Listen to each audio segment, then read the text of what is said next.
안녕하세요. 세금 모르면 당한다. 세모당입니다. 오늘은 어떤 주제를 갖고 오셨나요? 네, 요즘에 금리 인상 등으로 거래 절벽 현상이 계속되는 가운데 호가를 내려서 아파트를 파느니 증여를 선택하는 다주택자들이 늘고 있다라는 기사를 최근에 봤는데요. 네. 오늘은 아파트 증여가액 관련해서 세무상 이슈를 한번 보려고 합니다. 말씀하신 대로 저도 네. 요즘 비슷한 기사를 네. 좀 봤는데요. 네. 기사를 보면 시가를 기준으로 부과되는 그 증여세 특성상 네. 부동산 가격, 주변 가격이 떨어지면 네. 뭐 그만큼 절세가 크다고 하더라고요. 네, 맞습니다. 그럼 부모님으로부터 아파트를 증여받는다고 할 때 네. 얼마를 증여가액으로 해서 신고를 하실 건가요? 제가 알기로는 그 세법은 네. 이제 항상 시가 아닌가요? 네, 맞습니다. 네.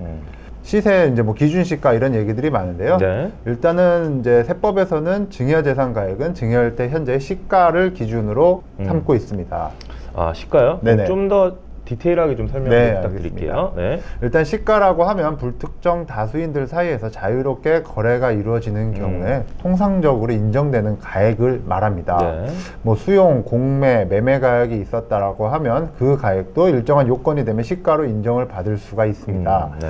그럼 시가를 산정하기 어려운 경우에는 그 다음에는 이제 기준시가를 적용할 수 있습니다. 네네. 그런데 부모님이 주시는 아파트가 증여일 전, 뭐 후 6개월 해서 매매가 이루어지는 경우가 현실적으로는 어렵겠죠. 그래서 기준시가를 기준으로 증여를 신고하는 분들이 간혹 계신 것 같습니다. 그 말씀대로라면 이제 시가를 그럼 어떻게 산정을 하는 건가요? 그럼 바로 이제 기준시가로 이제 증여 신고를 해도 상관없나요? 네, 일반적으로 이제 기준시가가 매매가액보다는 훨씬 낮죠. 그래서 검토 없이 기준시가를 적용해서 증여세를 신고하셨다가는 나중에 큰 증여세 폭탄을 맞으실 수도 있습니다. 폭탄이요? 네네. 아파트 살고 계시죠, 지금? 네. 네. 아파트를 보면 우리 집과 아랫집 모양이 좀 어떤가요? 보통 평형과 모양이 비슷하죠. 거의 비슷하게 만들어요. 네, 맞습니다. 네. 그래서 대다수의 사람들이 몇 동 몇 호, 우리 집과 똑같은 집이 거래되었다고 10억에 거래되었다라고 하면 우리 집도 대략 10억에는 팔 수 있겠다라고 생각을 합니다. 그럼 말씀대로라면 꼭 증여를 받은 아파트의 매매가액이 아니더라도 그러니까 비슷한 평형이나 이렇게 비슷한 아파트의 매매가액이 그 증여받은 그 아파트의 시가로 볼 수 있다는 네, 맞습니다. 네. 다만 이제 면적과 위치, 용도가 이제 기준이 되는데요. 특히 아파트는 다음 세 가지 요건이 모두 충족되는 경우에 유사한 매매사의 가액으로 사용할 수 있습니다. 먼저 동일한 단지에 있는 아파트여야 하고요. 두 번째로는 전용 면적의 차이가 5% 이내여야 합니다. 전용 면적이요? 마지막으로는 공동주택 가격, 뭐 흔히들 기준시가, 공시가격이라고 하죠. 차이가 5% 이내여야 합니다. 거의 지금 제가 세 가지를 들었는데 잘 이해가 안 되는데 좀 더 쉬운 사례를 좀 한번 들어주십시오. 네, 알겠습니다. 최근에 이제 사례입니다. 1층을 증여받으면서 기준시가인 2억 1,600만 원으로 증여세를 신고했습니다. 그러자 세무서가 같은 동의 같은 면적 다른 층을 3억 3천에 거래된 것을 확인하고 증여세 2,300만 원을 부과하였습니다. 납세자가 좀 가만히 있었을까요? 당연히 불복 절차를 진행했습니다. 근데 지금 말씀하신 게 1층과 그 다른 층인데 통상적으로 1층과 이제 다른 층은 비교를 하면 1층이 좀 더 낮게 거래가 되잖아요. 네, 맞습니다. 근데 이제 세무서가 이 다른 층을 거래가액으로 해서 좀 이렇게 증여세를 부과하는 거는 좀 뭐랄까 좀 과한 거 아닌가요? 네, 일단은 납세자도 1층 아파트가 통상적으로 다른 층보다는 현저히 낮은 가격에 거래되므로 다른 층 거래 가격을 우리 집의 매매 사례로 적용하는 것은 좀 부당하다 라고 하면 이제 소송까지 진행했는데요. 결국 이제 방금 세 가지 제가 말씀을 드렸는데 세 가지가 충족하는 경우에는 시가를 적용할 수 있다고 말씀드렸죠. 그럼 위 사례들을 보면 같은 단지, 같은 면적은 충족합니다. 그럼 세 번째, 공동주택 가격이 5% 이내인지를 봐야 하는데요. 증여받은 주택은 1층으로서 2억 1,600만 원이고요. 비교 사례의 3층의 이제 공동주택 가격은 2억 2,200만 원입니다. 공동주택 가격도 1층보다는 높죠. 다만 아까 말씀드린 5% 이내, 2%대의 차이를 보이고 있습니다. 일반적으로 1층이 뭐 다소 저렴하게 거래되므로 다른 층의 매매 가액으로 증여세를 부과하여 납세자는 다소 좀 억울한 측면이 있습니다. 하지만 이제 법원에서는 세법에서 정한 한계를 초과하지 않는 경우에는 두 개의 주택의 차이가 조금 있더라도 뭐 유사한 매매 가액으로 인정할 수 있겠다 이렇게 판단했습니다. 그건 지금 결론 또 1층은 증여하지 말라는 거네요. 그런데 이 부분은 이제 뭐 세법이 5%의 잣대로 다른 층의 매매가액을 이제 보는 것은 조금 제가 봤을 때 현실성이 좀 떨어진다고 볼 수 있을 것 같습니다. 보통 아파트가 이제 동일한 단지, 같은 평형이라고 하더라도 동의 위치라든지 향, 뭐 출입구 이런 것들에 따라서 차이가 많이 나거든요. 그렇죠. 그럼 반대로 얘기를 하면 뭐 우리 아파트가 뭐 10층에 뭐 정남향인데 뭐 기준 시가가 5% 이내라고 하면 그 1층의 북향, 그러니까 아까 남향과 그 차이가 있는 북향의 매매 사례도 우리의 아파트의 시가로 인정받을 수 있다는 건가요? 네, 맞습니다. 세 가지 요건만 충족하면 그럴 수 있습니다. 제가 이제 최근 이제 부동산 시장에서 핫한 뭐 송도 아파트의 뉴스를 봤는데요. 그 송도의 뭐 대단지 아파트에서 지난 2월에 7층이 12억 4,500에 거래되었고요. 그러니까 지난 4월에는 그 14층이 11억 4천에 거래되었는데요. 지난달 8월에는 또 이제 6억 5천에 거래되었다고 합니다. 이건 또 이제 어떻게 보시나요? 네, 안 그래도 이제 저도 그 기사 봤고요. 이제 최근에 이제 너무 핫하다 보니까 저도 이제 실거래가를 직접 검색해서 해당 단지를 이제 봤는데 맞더라고요. 그 말씀하신 대로라고 하면 그 송도의 그 해당 아파트의 전용 면적이 84제곱미터를 소유하고 있는 분들이 자녀에게 그 해당 아파트를 증여한다라고 하면 최근 매매가 사례가액인 6억 5천으로 이렇게 신고를 해도 상관없다는 얘기인가요? 네, 일단 제가 초반에 이제 뭐 시가라고 하면 불특정 다수인 사이에 거래되는 가격이라고 이제 말씀을 드렸는데요. 일단은 해당 거래가 정상 거래인지 아니면 우리가 흔히들 말하는 가족 간 특수관계인 간에 이제 저가 매매인지 이 부분을 좀 확인할 필요가 있을 것 같습니다.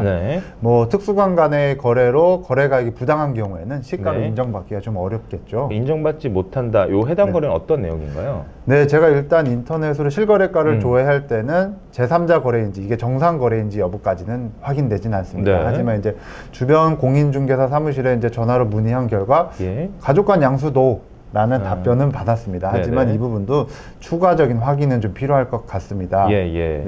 그리고 이제 촬영일인 현재 이제 10월 8일 기준에 실거래가를 다시 한번 조회를 해보니까 9월 달에 전용 면적 84가 8억에서 약 9억 원대 사이로 한 4건 정도가 거래되었고요. 그런데도 이제 특이하게 한 6억 원대로 또 거래된 한 건이 있었습니다. 일반적으로 다른 이제 뭐 시세가 대부분 이제 8억대인데 6억 원대의 거래는 뭐 정상 거래로 보기에는 조금 어려운 부분들이 있을 것 같습니다. 그래서 이 부분은 이제 추가적으로 사실관계를 좀 확인할 필요가 있을 것 같습니다. 사실관계를 좀 파악하시는 게 맞을 것 같고요. 그럼 요즘같이 이제 금리 인상기, 금리가 좀 올라가고 있잖아요. 거래 절벽이 좀 계속 지속되는 가운데 제3자 간의 뭐 정상 거래지만 과거 실거래보다 뭐 현저하게 이제 저렴한 급매물이 이제 확인이 된다라고 하면 뭐 세무적으로 어떤 전략을 짜야 될까요? 일단은 뭐 증여를 계획하고 계시거나 할 때는 일단은 해당 거래가 정상 거래인지 특수관계인 간의 가족 간 거래인지에 대한 거래 유형을 좀 확인해 보실 필요가 있을 것 같아요. 일단은 실거래가 공개 시스템을 보더라도 해당 내용은 좀 확인이 어렵다 보니까 기본적으로 뭐 가까운 공인중개사 사무실에 직접 문의를 한다라든지 추가적인 정보를 획득하시고 전략을 짜시는 게 좋을 것 같습니다. 근데 만약에 6월 거래가 정상 거래고 현재까지 10월까지 다른 거래가 없다고 한번 가정을 해볼게요. 일단은 거래 절벽인 상황인 거죠. 우선 거래된 아파트가 7층이므로 공시 가격을 한번 보면 701호가 기준 시가가 5억 3,400만 원입니다. 그럼 5% 룰을 적용해 보면 5억 700부터 5억 6천만 원까지가 해당 단지 아파트의 84의 세법상 시가로 볼 수 있겠습니다. 그러면 저희가 봤을 때는 7층이 거래되고 그 뒤에 거래가 없었으니까 모두가 6억 5천이 시가라고 볼 수 있다라는 가정이 나오겠죠. 그래서 제가 샘플로 보니까 약 2층부터 23층까지가 범위에 들어옵니다. 보통 2층이랑 뭐 23층까지는 거래가액이 보통 1억에서 2억 정도 차이가 나잖아요. 거래에서도. 근데 이것도 이제 같이 본다라는 의미고요. 그렇게 되면 이제 만약에 저희 부모님이 해당 단지에 그 비슷한 전용 면적 84제곱미터 그리고 뭐 엄청 좋은 오션뷰 23층을 갖고 계신다면 뭐 실거래가인 6억 5천으로 저한테 뭐 증여해도 문제가 없다는 얘기네요. 네, 맞습니다. 지금까지 나온 바로는 그렇습니다. 아, 그럼 또 다른 전략으로서 증여는 취득세율도 있으니까 증여세 말고 취득세도 있기 때문에 6억 5천만 원으로 시가를 해서 뭐 가족 간에 그 거래를 해도 상관없나요? 네, 일단은 뭐 6억 5천이 시가라고 확실히 인정을 받는다고 하면 저희 둘 간에 가족 간에 뭐 저가 매매도 충분히 가능합니다. 물론 뭐 저가 매매를 했을 경우에는 물론 뭐 양도자의 경우에는 시가 6억 5천으로 양도세를 신고하셔야 되겠죠. 증여나 뭐 양도를 계획하시는 분들이 해당 뭐 7층의 거래가 가족이나 특수관계인 간의 그러니까 저가 거래로 확인되었다면 뭐 저희가 어떻게 대응을 하면 될까요? 네, 일단은 특수관계인 간의 매매로 거래 가격이 부당한 경우에는 시가로 인정받기가 어렵습니다. 그래서 증여나 양도를 계획하고 계신 분들은 실거래를 검색하시고 해당 거래에 대해서 일단 진위 여부에 대해서 꼭 좀 확인하시고 의사결정하시는 게 좋을 것 같습니다.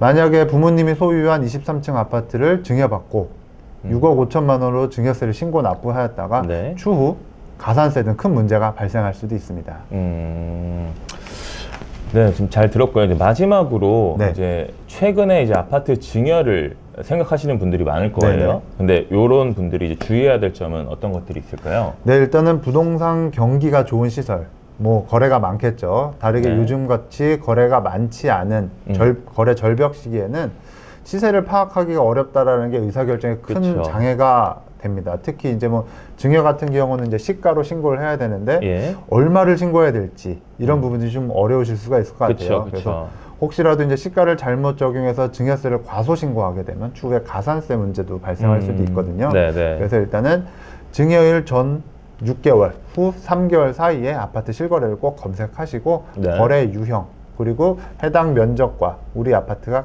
5% 이내인지 공시 가격까지도 한번 확인해 보시고 이제 해당 가격을 우리 집에 이제 시가로 쓸 수 있는지를 한번 꼭 검색해 보시기 바랍니다. 그리고 혹시라도 이제 뭐 내가 아파트 증여 계획이라도 있는데 어떤 걸 시가로 좀 쓰기가 어려운 부분들이 있다라고 하는 경우는 댓글로 문의 주시면 좋을 것 같습니다. 얘기 잘 들었습니다. 저희 영상이 도움이 되셨다면 구독과 좋아요 꼭 눌러주세요. 그러니까 추가적인 질의사항이 있으시면 뭐 해당 댓글로 적어주신다면 언제든지 적극적으로 저희가 대응하겠습니다. 감사합니다.